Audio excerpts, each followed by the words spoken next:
Et donc aujourd'hui, je suis avec Aurélie Perrier qui nous parle de sa recherche sur la sexualité, notamment la prostitution en Algérie. Alors pendant l'époque coloniale, tu nous parlais de cette concentration du vice, de ces bordels. Bonjour Dorothée, je suis ravie d'être là. Donc Aurélie, tu as écrit ta thèse sur la sexualité et les questions de genre dans l'Algérie coloniale du 19e siècle. Pour rappel à nos auditeurs, l'occupation française de l'Algérie commence en 1830 et s'étend jusqu'en 1962, date à laquelle l'Algérie obtient son indépendance.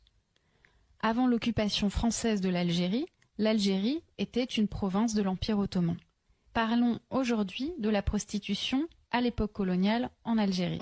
Alors, est-ce que tu peux, dans un premier temps, nous raconter comment existait la prostitution avant l'arrivée des Français en Algérie? Parce qu'elle existait.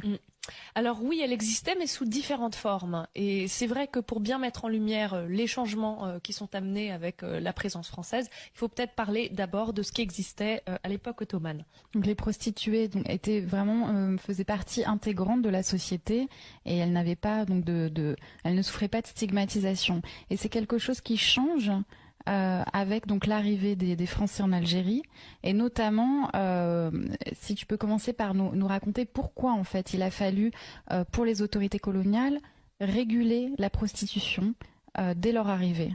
Ce qui est intéressant, c'est qu'à peine un an après avoir débarqué en Algérie, les Français embauchent les services d'un individu qu'on appelait le mésoir, donc qui existait à l'époque ottomane et dont le rôle était de superviser un peu les courtisanes. En tout cas, ce qui m'a étonnée dans ton travail, c'est que les élites algériennes participent à cette organisation de la prostitution, notamment les autorités religieuses. Voilà, donc j'ai parlé en premier lieu du mésoir, qui a initialement accepté de travailler pour les Français, donc de donner le registre des femmes courtisanes qu'il avait inscrites. Mais il y a aussi d'autres personnes, notamment le cadi, le juge musulman. Donc on sait que